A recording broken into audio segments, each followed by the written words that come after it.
Doctor Mohammad Yunus সহ ৬২ জনের বিরুদ্ধে আইসিটিতে মামলা করেছি। আমরা প্রথম আসামি আমরা করেছি ডক্টর মোহাম্মদ ইউনূস। এভাবে আসলে ৬২ জন আছে। If you want me to read this out, আমি এটা বলতে পারি। নাবালক সমন্বয়কেরা ভয়ে কাঁপছে, ফাঁসির দড়ি ধেয়ে আসছে, নাবালক সমন্বয়কেরা ভয়ে কাঁপছে। জোরালো বার্তা দিয়েছে যুক্তরাষ্ট্র। কি বলল ওয়াশিংটন? দর্শক, খেলা একটা খেললেন যুক্তরাষ্ট্র এমন একটি খেলা খেলবেন সেটা হয়তো বা কখনোই ভাবেনি ডক্টর ইউনূস। তবে যুক্তরাষ্ট্র এমন খেলাটি কেন খেললেন, আসলে এতে তাদের লাভ কি, কিংবা এই খেলার পিছনে আওয়ামী লীগের কতটুকু হাত রয়েছে, কিংবা এই খেলা খেলতে আওয়ামী লীগ কাদের পরামর্শ নিয়েছেন, বিস্তারিত থাকছে আজকের ভিডিওতে সম্মানিত দর্শক। তবে সেই খেলায় যদি হেরে যায় তাহলে ডক্টর ইউনূসের অবস্থা রফাদফা, কারণ ফাঁসির দড়ি তার জন্য ঝুলছে অদূর ভবিষ্যতে। দর্শক, আসলে সেই খেলাটা কি সেটাই এখন বলি। ডক্টর ইউনূসের বিরুদ্ধে এবং সমন্বয়ক কমিটির যারা উপদেষ্টা কমিটিতে রয়েছেন এরকম ৬২ জনের বিরুদ্ধে আন্তর্জাতিক আদালতে মামলা করা হয়েছে এবং ভুক্তভোগীরাই সেই মামলা করছেন।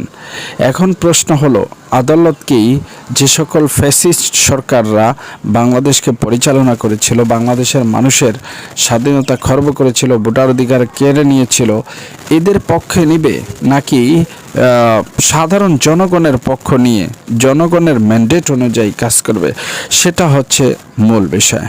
সম্মানিত দর্শক, ইতিমধ্যে আপনারা দেখেছেন বিভিন্ন জায়গাতে নানান রকমের কথা উঠে আসছে। এরই মধ্যে প্রফেসর ইউনূসকে নিয়ে অনেক রকমের কথা হচ্ছে, তার মধ্যেই ওয়াশিংটনের একটি বার্তা, আর সেটি হলো ৫ই আগস্টের পরে আওয়ামী লীগ প্রকাশ্যে কোনো সমাবেশ, সভা কিংবা মিছিল মিটিং করতে না পারলেও গত 10ই নভেম্বর তাদের ডাকা একটি আন্দোলন, যেটি ফেসবুকে সোশ্যাল মিডিয়াতে ভাইরাল হয়ে যায় এবং সেই আন্দোলনকে রুখে দেয় ছাত্র জনতা ও বর্তমান সরকার এবং তার প্রশাসনিক কর্মকর্তাগণ। আর এতেই ক্ষিপ্ত হয়ে বিভিন্ন জায়গা থেকে একত্রিত হতে থাকেন আওয়ামী লীগ নেতাকর্মীরা এবং সেখানে তাদের মুখে, ছাত্রদের মুখে তারা পালিয়ে যেতে বাধ্য হয়। আর এটা নিয়েই এবার ওয়াশিংটন বিবৃতি দিয়েছেন। ওয়াশিংটন বলছে যে বৈধভাবে একটা বাংলাদেশের কোনো মানুষের স্বাধীনতা খর্ব করা যাবে না অবৈধভাবে। আর কারণ হচ্ছে যে প্রত্যেকটা মানুষের সুনিশ্চিত এবং গণতান্ত্রিক ধারা অব্যাহত রেখেই এই সরকারকে কাজ করতে হবে, এর বাইরে গিয়ে সরকারের কোনো কাজ করার সুযোগ নেই। আর সেটি যদি হয় তাহলে সাবেক প্রধানমন্ত্রী শেখ হাসিনার কথাই সত্যি হতে যাচ্ছে।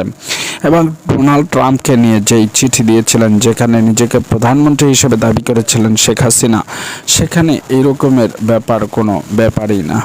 তাহলে কি সাবেক প্রধানমন্ত্রী শেখ হাসিনাই থাকছেন বাংলাদেশের প্রধানমন্ত্রী? আপনাদের মতামত জানান কমেন্টস বক্সে।